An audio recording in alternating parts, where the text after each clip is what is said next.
Very warm welcome to StudyIQ, my dear friends. I am Prashant Mavani. I hope you all are doing good today. 2nd November 2020.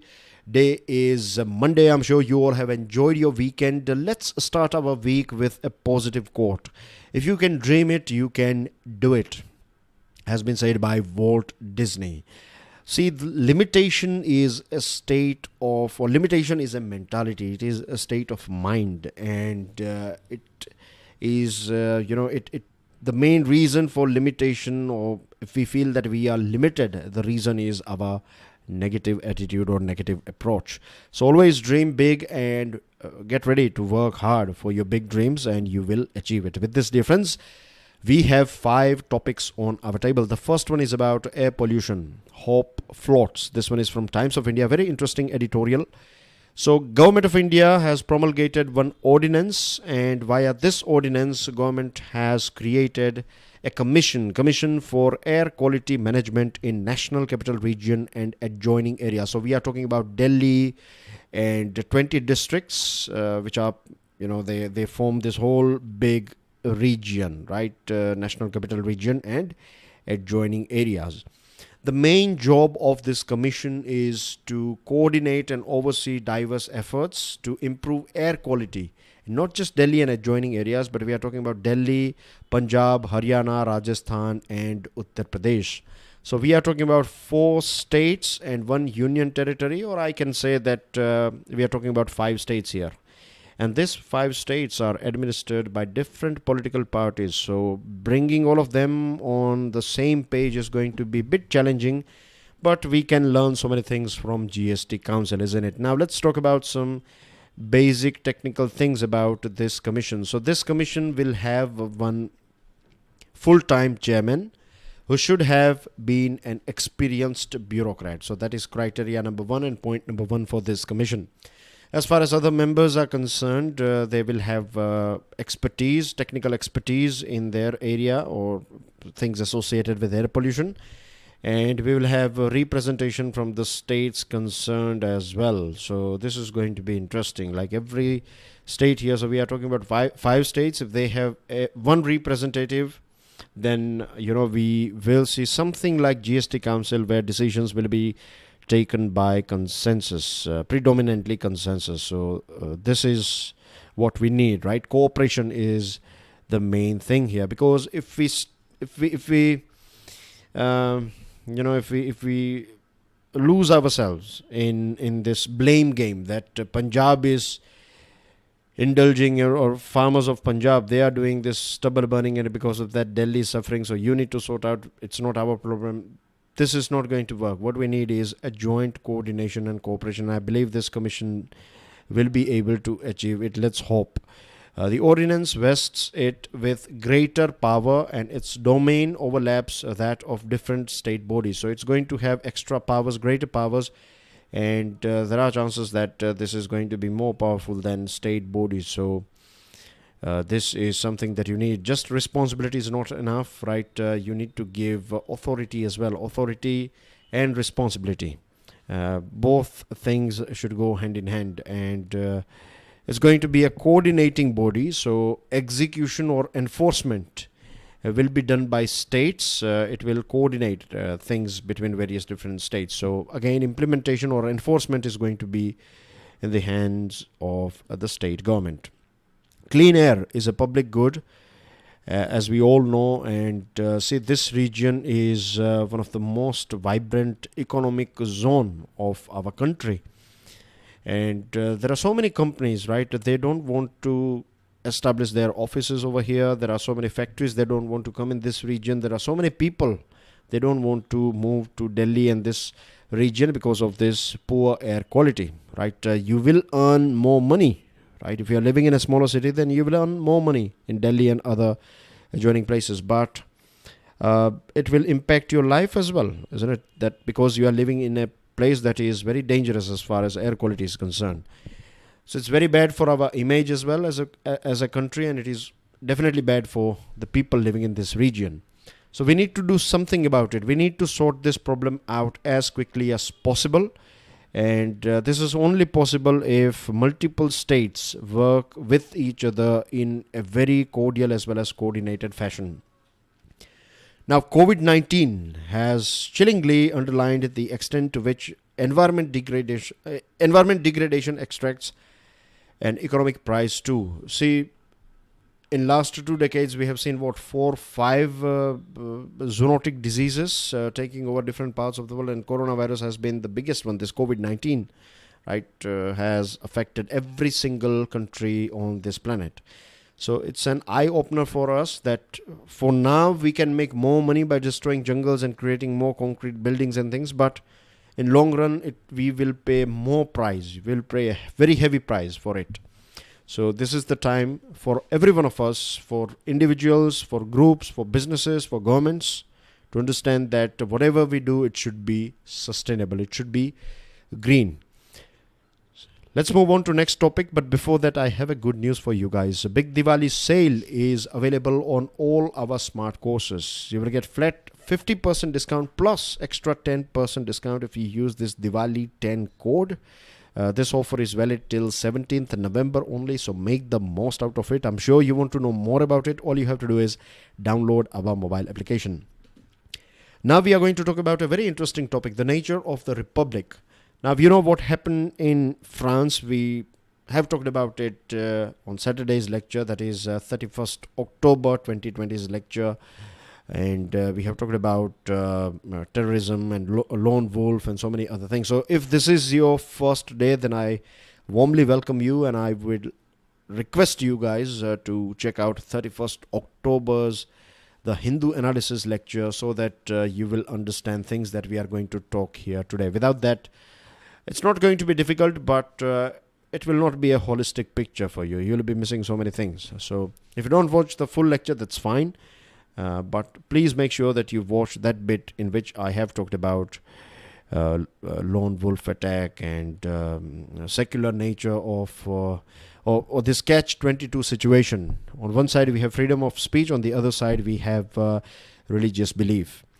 Now, French President Emmanuel Macron, the person that you can see on your screen, has paid tribute to Petit, calling him a quiet hero, and said he was targeted because he embodied the Republic, taught pupils to become citizens, and fought for freedom and reason. The nature of French Republic. What exactly is the nature of French Republic? First of all, let's locate this country, France. So it's a very important country, a European nation, of course, a very important player of European Union. Clockwise, Belgium, Luxembourg, Germany, Switzerland, Italy, then Andorra and Spain. These are the countries with which it is sharing its land boundary. Here you find English Channel. This is Strait of Dover and Atlantic Ocean on this side, and Mediterranean Sea on this side, and here you find Bay of Biscay as well. Okay, so that's enough as far as geography or cartography of France is concerned. Now, former French President Jacques Chirac, during his tenure, commissioned an expert inquiry into what precisely secularism in practice should be. So, former French President, he was wondering like what exactly is secularism. Means not what exactly, but how precisely we can implement or practice secularism in a secular country. So for that, Bernard Stasi was appointed, and he presented his report in December 2003, based on which fresh secular law was passed by the French National Assembly in March 2004. It brought up to date the law of 1905. It was updated and made up to date. It's 1905 law. So nearly a century old law was upgraded. Now the new act defined 3 essential principles. The first is freedom of conscience, equality in law for spiritual and religious belief, and the third is neutrality of political power. I would like to throw more light on it, and we can understand it via this point A, B and C. So let's say this line is A, this line is B, and this line is C. So A is about religion and the individual. So I can follow multiple religions, or I can stay atheist. I can follow one single religion. So this is a freedom that I get in France, or any citizen gets in France. The second, that is B, is about state and individual, right? So for French government, an individual is a citizen and not a member of any religious group. So in France, the government will see you as a citizen, right? If you are wearing a skull cap, if you are wearing a Muslim skull cap or Jewish skull cap, or if you are wearing a hijab or wearing a cross, or if you have a tilak on your forehead, right? The French government will see you as an individual, as a citizen, and not as a Hindu, a Muslim, or Christian, or Jew, or Parsi, etc. So this is B. And C is the state and religion. So state and religion, that means, I'll give you example of our country, right? If, let's say, if a particular religion is saying that as per the rituals and tradition of a particular religion, girls above 14 years of age, they can marry, let's say, right? I'm giving you a rough example. So let's say if a religion is saying that above 14 a girl can marry, but our country, our law says that a girl should be 18 years or above to get married, isn't it? So here in our country, in India, right, law is the king of the king, right? Constitution is at the very top of the pyramid.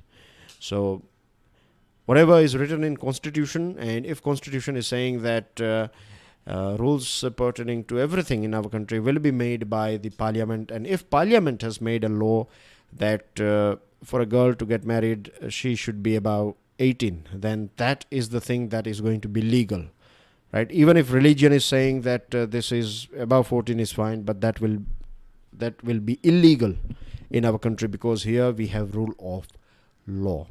Same thing applies in France as well. France, they have this religion and state. They function in two separate areas of human activity. Now, I'm not sure about religion. The reason I'm not sure is because I don't want to impose things on you guys. I want you guys to think for yourself that is religion important or not. So it depends. For me, it could be yes, it could be no, or it could be I'm not sure. For someone else, it could be yes, definitely I need religion. For someone else, it will like I don't need religion at all. So we can have our own individual thinking. But as far as state or government is concerned, yes, we all need government. We all need some sort of organization and some sort of management, isn't it? That we should have someone to look after our city, someone to look after our state as well as our nation. So government is important. And as I told you, right, this example of C, state and religion. So in France as well, they have this thing that government can make changes with religion, but it's not the other way around. Now, Donald Smith, a scholar from University of Calgary, has compared the above relations as three sides of a triangle. So this is one side, this is second, and this is third. So A and B is only possible if you have C, right? If you have this C, then only A and B is possible. If just imagine a country where government is favoring a particular religion, so over there you cannot say that that is a secular society, like Saudi Arabia or Israel. We cannot call Israel and Saudi Arabia a secular society. Israel is a democratic country, but that does not mean that it is a secular society, right? Or a secular country. Society can be secular, but now your books are telling something else. For example, in our country, the constitution is clear. We are a secular country, but in some pockets we find that people are not secular. In some pockets, right? We find this thing, but majority of our India is totally with secularism. We live peacefully, and we are like 17-18% of global population. So if we have small conflicts in few pockets, in one or two city, in that particular city, in small area, if you find two different religious group, if they are not getting along with each other, then that is not representing our country, right? So anyway, we can safely say that our country is a secular country, and so is France. Now, there are a few things that took place in France. There are so many people, they believe that France does not allow people to wear a skull cap or Muslim headscarves. But the reality is that if you are a student studying in government school, then you cannot wear a cross, you cannot wear a hijab, you cannot wear a skull cap. And if you are an employee working in government offices, then as well you cannot display any religious symbol of a conspicuous nature, which would include even a larger cross. There is no restriction on wearing any form of dress or display of any religious symbol in the country at large. As far as you are, if you are working for the government and if you are a student studying in government schools, then these are the places where you cannot wear this sort of religious symbols or things associated with religion. The French insistence on the absolute separation of church and state goes back to 1905. In December that year, a republican law was passed by the country's National Assembly. Article 1 of French Constitution says that Article 1 assures the liberty of conscience. It guaranteed the free exercise of religious belief. The only restrictions were decreed in the interest of public order. If something is in favor of public or society at large, then there are a few restrictions, of course. Article 2 states that Republic does not recognize either salaries paid or subsidies granted to any religious group. So government will not support any particular religion. The Stasi report also emphasized secularism as a cornerstone of democracy. Now, if we see USA, then we find no mention or no reference of God in USA. I have already explained you the situation of our country and, many things about France as well now. So at present, what we find is that we know that France is a secular country, but a former president, Nicolas Sarkozy, he was open about Christian roots of France, and he visited Pope as well in 2007, and Pope Benedict XVI also commented that it is important to become more aware of the irreplaceable role of religion for the formation of conscience and contribution it can bring to criterion of a basic ethical consensus within society. So again, I will leave it on you guys. It could be yes, no, or not sure. I'm sure about the answer, but I don't want to impose it on you. So religion is important. Yes, no, or not sure. If you're not sure, then as well it's fine. You will search for it. You will think about it. If you are sure, then you are right. If you are not sure, then as well you are right. So it all depends from which angle we are we are watching this thing, right? Importance of religion for conscience, as well as importance of religion for a society. Now, a law was passed on 11th April 2011 with the strong support from political parties as well as from Sarkozy, which made it illegal to conceal one's face in public spaces, affecting few thousand women in France wearing the niqab and the burqa. Now, scholar Oliver Roy has argued that burkini bans and secularist policies of France provoked religious violence, to which Gilles Keppel responded that Britain has no such policies and suffered a greater number of attacks in 2017 than France. So I'm not sure on what basis they have arrived on this number. As far as these attacks are concerned, because there are so many factors, right? These attacks are conducted by lone wolves or not, or these attacks are because of lapses or there are loopholes in security and so many other things. But overall, the most important thing in this article is this, that A, B, and C, right? This triangle, that religion and the individual, the relationship between an individual with his or her God, the state and the individual, and the state and religion. So these three are important, you can say. They are like angles interacting with each other, and without C you cannot have A and B. So I hope things are clear to you here. And I want you guys to read this article as well, right? To go through all the articles that we discuss. It's not just that if you have watched this video, if you are preparing for civil services examination, then you must read. If you are just watching this video for your knowledge purpose, then that's fine. But if you are preparing for any particular competitive exam, then you must read the articles that we discuss here. Now, dear friends, to download the PDF of today's lecture, check out my Telegram channel. You can follow me on Facebook as well. Hit the like button if you have learned something from today's discussion. Please don't forget to share this lecture with other students, and don't forget to subscribe to our YouTube channel. Now, this one is about India's foreign policy, and you know what happened in 2+2 ministerial meeting. Now, we have signed this BECA as well, so this will make us part of this select category of nations through which USA not through but with which USA shares defense and intelligence information. Highly classified US defense and intelligence information will be shared with India, and it's not just one-way street, it is two-way exchange of information. So we will also share some sort of information and data and things like that with USA.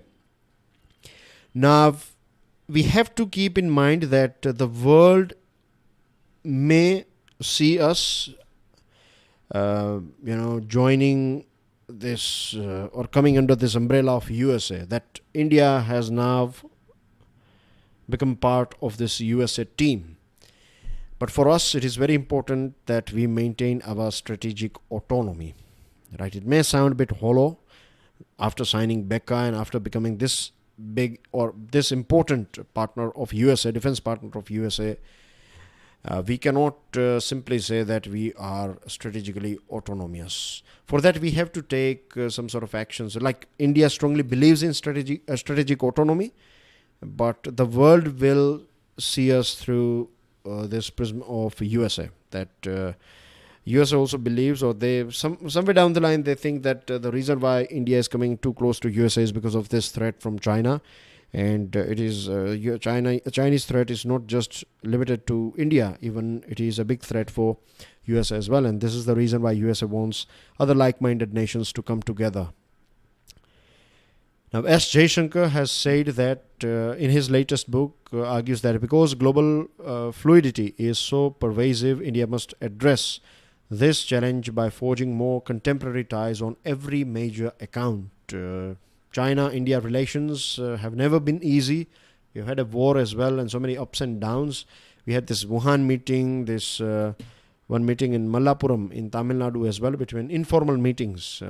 First one took place in China, Wuhan. Second one took place here in Mallapuram, India. And then as well, things are not solved as far as border issue is concerned. Now, we are also part of SCO, that is Shanghai Cooperation Organization, and Russia and China are two important players of SCO. So it's going to be very tricky for us to prove that we are not inclined towards one particular country. And India-Russia relationship, I cannot say that they are growing. Even if they are growing, then the speed is not that great. It used to be very great earlier on, but at present, we can see a good pace of India-US relationship compared to India-Russia relationship, and Russia's partnership with China has got a very good pace as well as speed. So I'm not saying that Russia is our new enemy or Russia is not a very good friend, but we are not hugging and shaking hands that much these days compared to what we used to do before 2014.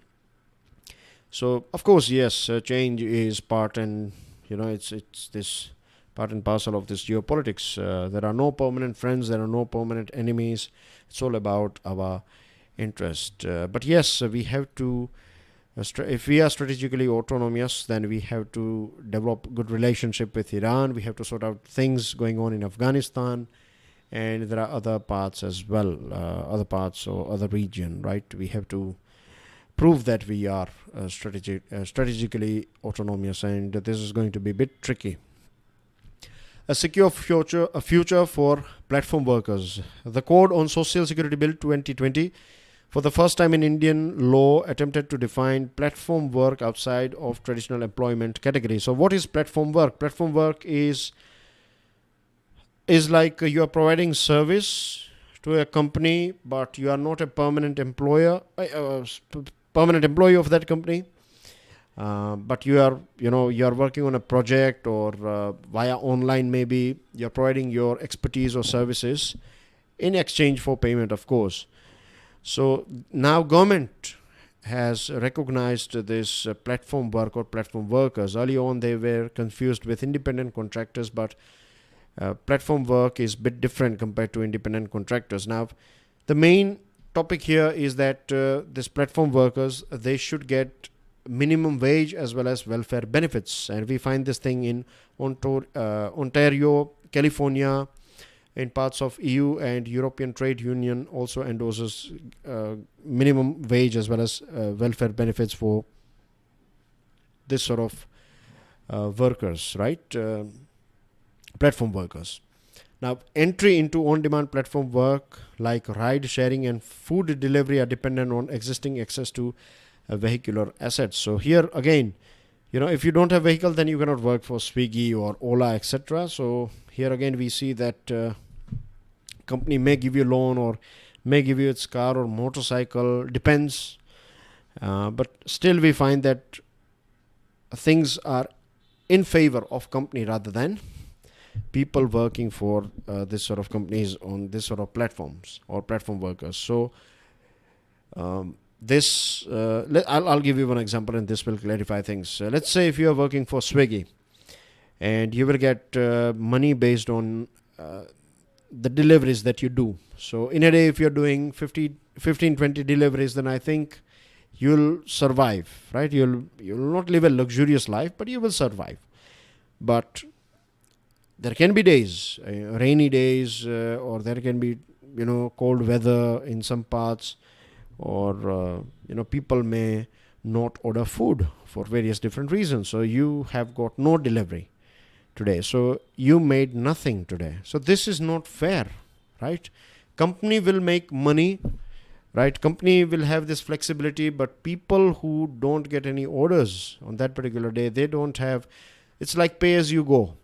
And this creates, it's not a secure way of working.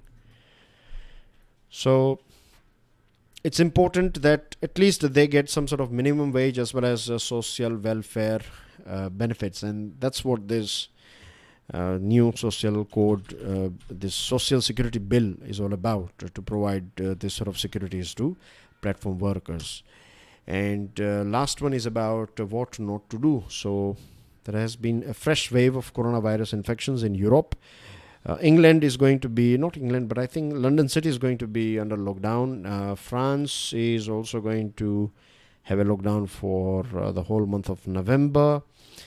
Germany, Spain, Italy, they are also thinking about it.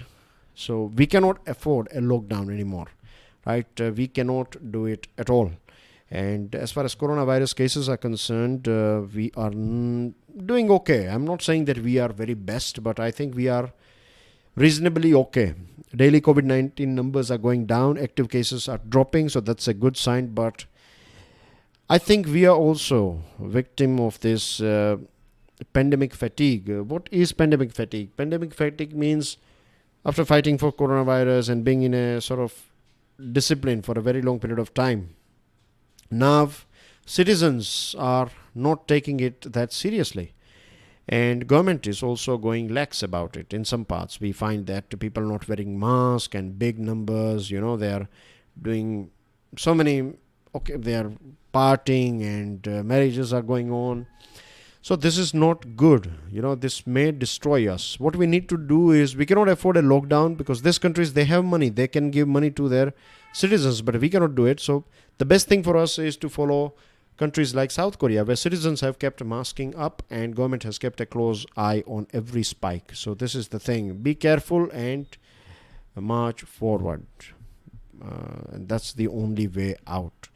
And that's everything from my side, dear friends. These are a few news items. I want you guys to download the PDF and go through it. And of course, go through this full report or full news items. You'll find it in the Hindu newspaper.